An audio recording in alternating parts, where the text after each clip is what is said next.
En la quietud de una era ensombrecida por la persecución y el tumulto, donde el poder terrenal amenazaba constantemente la luz de la fe, emergió la figura inspiradora de uno de los santos más venerados de la cristiandad, San Sebastián. Les invitamos a sumergirse en la historia de un hombre cuya vida se convirtió en testimonio de un compromiso inquebrantable con Dios, a pesar de enfrentarse a la más despiadada de las adversidades.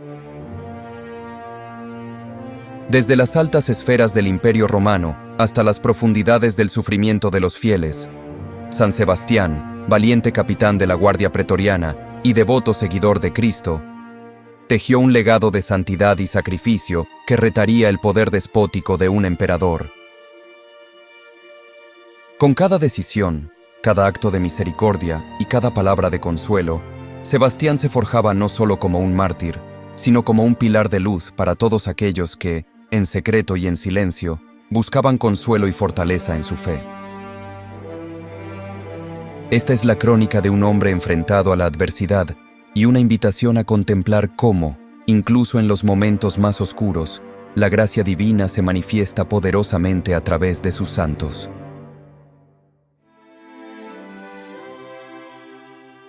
En la próspera ciudad de Narbona, en la Galia, bajo el dominio del vasto Imperio Romano, nació Sebastián alrededor del año 256.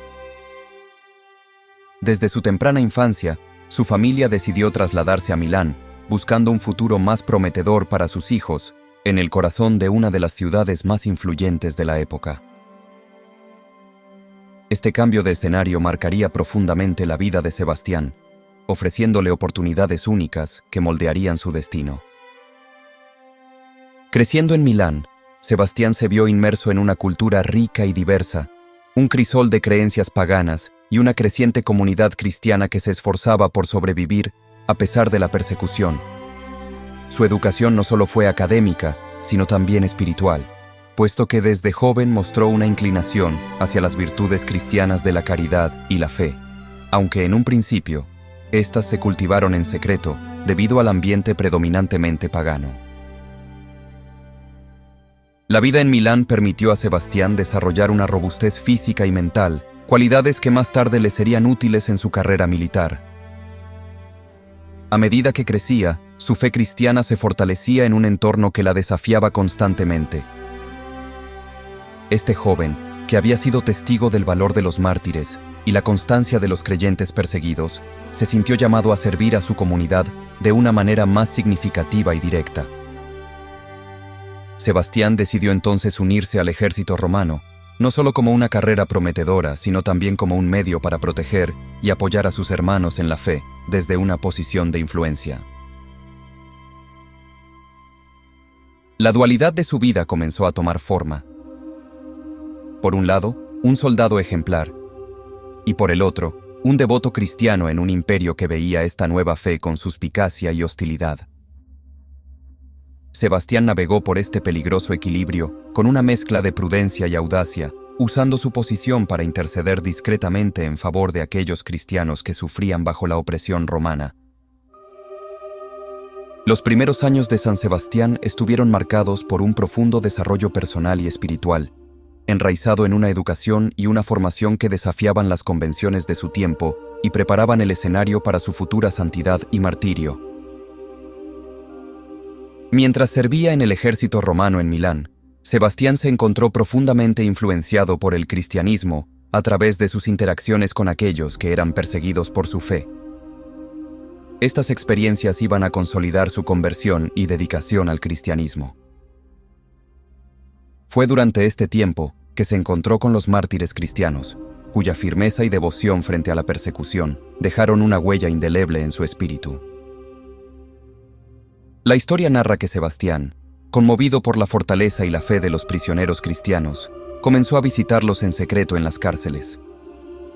Su papel como oficial en el ejército le proporcionaba el acceso necesario para brindar consuelo y apoyo espiritual a estos prisioneros. A través de sus visitas, no solo proporcionaba alivio material y espiritual, sino que también fortalecía su propia fe al ver la resiliencia de los cristianos frente a adversidades extremas. Estas interacciones clandestinas profundizaron su compromiso con el cristianismo, llevándolo eventualmente a adoptar plenamente la fe como el eje central de su vida. Sebastián se distinguió rápidamente por su habilidad y disciplina, lo que le valió un ascenso a la Guardia Pretoriana, una de las unidades más prestigiosas y cercanas al emperador. Este puesto no solo le confería un estatus considerable, sino que también le ofrecía una oportunidad única para influir en las políticas hacia los cristianos.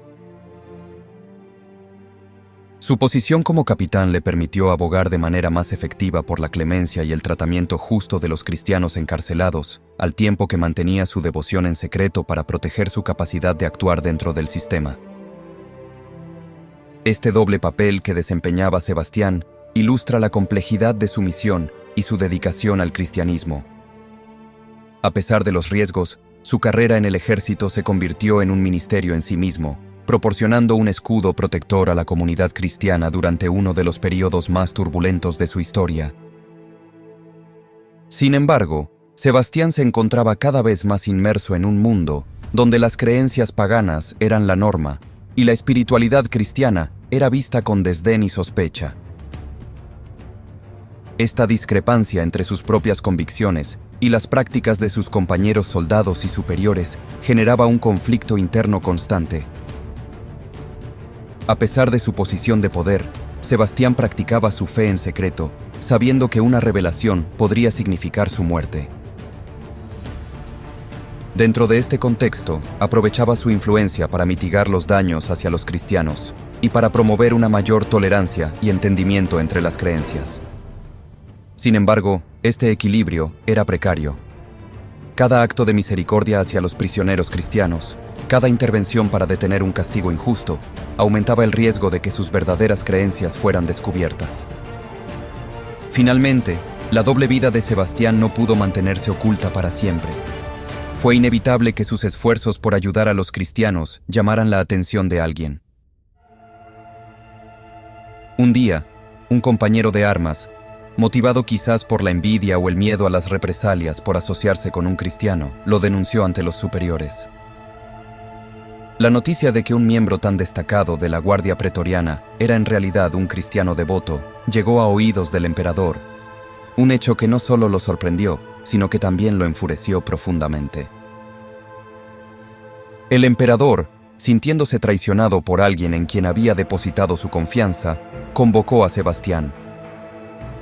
En un encuentro cargado de tensión, el emperador exigió explicaciones.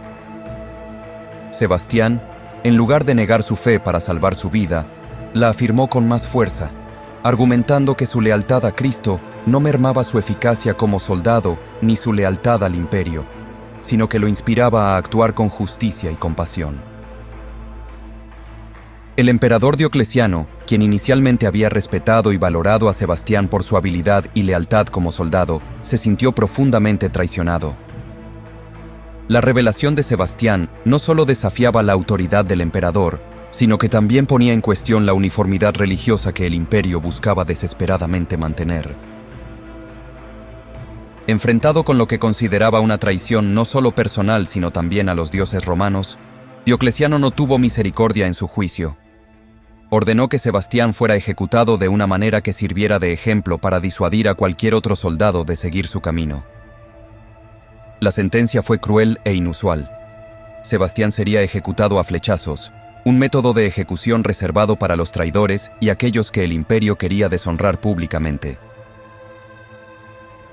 La ejecución se llevó a cabo en un campo abierto, donde Sebastián fue atado a un árbol, expuesto y vulnerable. Los arqueros del ejército, muchos de los cuales habían entrenado y servido junto a Sebastián, fueron los encargados de llevar a cabo la sentencia.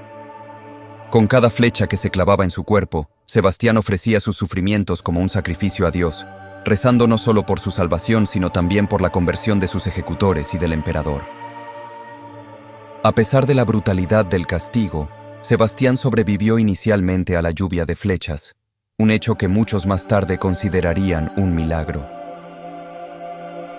Pensando que estaba muerto, los soldados dejaron su cuerpo para ser recogido por los cristianos y enterrado.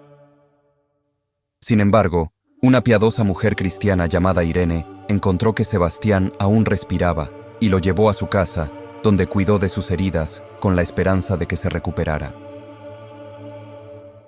Tras sobrevivir milagrosamente a su primera ejecución, San Sebastián se encontró en una posición única. Había sobrevivido a una sentencia de muerte y ahora estaba aún más decidido a enfrentarse a la persecución de los cristianos por parte del emperador. Con una fe inquebrantable y una valentía que rozaba lo sobrenatural, Sebastián eligió regresar al corazón de Roma, decidido a confrontar a Diocleciano una vez más. Su reaparición fue tanto un acto de protesta audaz como un testimonio de su devoción inquebrantable. Frente al emperador, Sebastián no solo reafirmó su fe, sino que también denunció las injusticias y crueldades infligidas a los cristianos bajo el régimen de Diocleciano. Esta confrontación sorprendió y enfureció al emperador, quien no podía creer que el hombre que había ordenado ejecutar estaba de pie ante él, desafiándolo una vez más.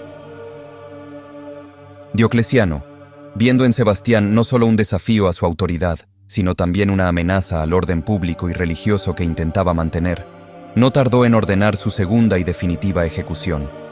Esta vez, para asegurarse de que Sebastián no sobreviviría, el emperador ordenó que fuera golpeado hasta la muerte. Los guardias del emperador llevaron a cabo la sentencia con brutal eficacia y finalmente, su cuerpo fue arrojado en la Cloaca Máxima, el principal sistema de drenaje de Roma, en el año 288. Sin embargo, el espíritu de Sebastián no sería olvidado, ni su cuerpo deshonrado por mucho tiempo. Los cristianos, movidos por su historia de fe y coraje, recuperaron su cuerpo y le dieron un entierro digno en las catacumbas cerca de la Vía Apia, donde hoy en día se encuentra la Basílica de San Sebastián fuori le mura. Este acto de devoción marcó el inicio de un venerado culto a San Sebastián, quien sería recordado no solo como un mártir, sino como un símbolo poderoso de la resistencia cristiana frente a la opresión. La historia del martirio de San Sebastián resalta la intensidad de su fe y la profundidad de su compromiso con el cristianismo. Su vida y muerte no solo son un testimonio de la brutalidad de la persecución romana, sino también de la capacidad del espíritu humano para resistir y mantenerse firme frente a adversidades extremas. San Sebastián, cuya devoción y martirio han iluminado a la Iglesia a lo largo de los siglos, fue canonizado no por un acto formal, sino por la veneración popular que surgió casi inmediatamente después de su muerte. En la antigüedad, los santos eran proclamados por el pueblo de Dios, en reconocimiento de sus virtudes y milagros, más que por un proceso formal como lo entendemos hoy.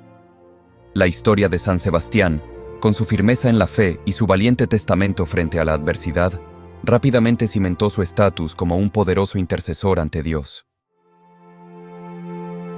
El legado de San Sebastián perdura intensamente en la actualidad. Es venerado como el santo patrón de los arqueros, los atletas y de aquellos que desean una protección especial contra la peste.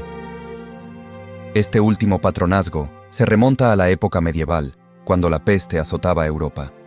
Se creía que su intercesión había salvado a muchas comunidades de esta devastadora enfermedad, una creencia que aumentó su devoción en tiempos de crisis sanitarias. Las iglesias y capillas dedicadas a San Sebastián se pueden encontrar por todo el mundo, desde las pequeñas ermitas rurales en Europa hasta las grandes basílicas en América Latina. Cada una de estas iglesias sirve como un faro de esperanza y un recordatorio del valor de la fe verdadera y la perseverancia espiritual. Su fiesta se celebra el 20 de enero, y en este día, numerosas festividades se llevan a cabo en su honor, especialmente en lugares donde San Sebastián es el patrón. En estas celebraciones se realizan procesiones y misas especiales, muchas veces culminando con actos que reflejan su historia y martirio, como las representaciones de su atadura a un árbol y su posterior curación. En la cultura popular, San Sebastián es frecuentemente representado en el arte y la literatura como el ideal de fortaleza en la adversidad. Su imagen, a menudo mostrada con flechas clavadas en su cuerpo, simboliza no solo su martirio, sino también la capacidad de soportar sufrimientos en nombre de una fe más grande. San Sebastián sigue siendo un modelo a seguir para los cristianos, especialmente aquellos que enfrentan persecuciones o pruebas duras. Su historia resuena no solo como un eco del pasado, sino como una guía contemporánea para la fortaleza y la fidelidad. La devoción a San Sebastián también ha sido instrumental en fomentar un sentido de comunidad y solidaridad en tiempos de dificultad, recordando a los fieles que la valentía y la convicción pueden llevar a la gracia divina. Así, el legado de San Sebastián se mantiene vibrante y vital en la vida de muchos devotos alrededor del mundo.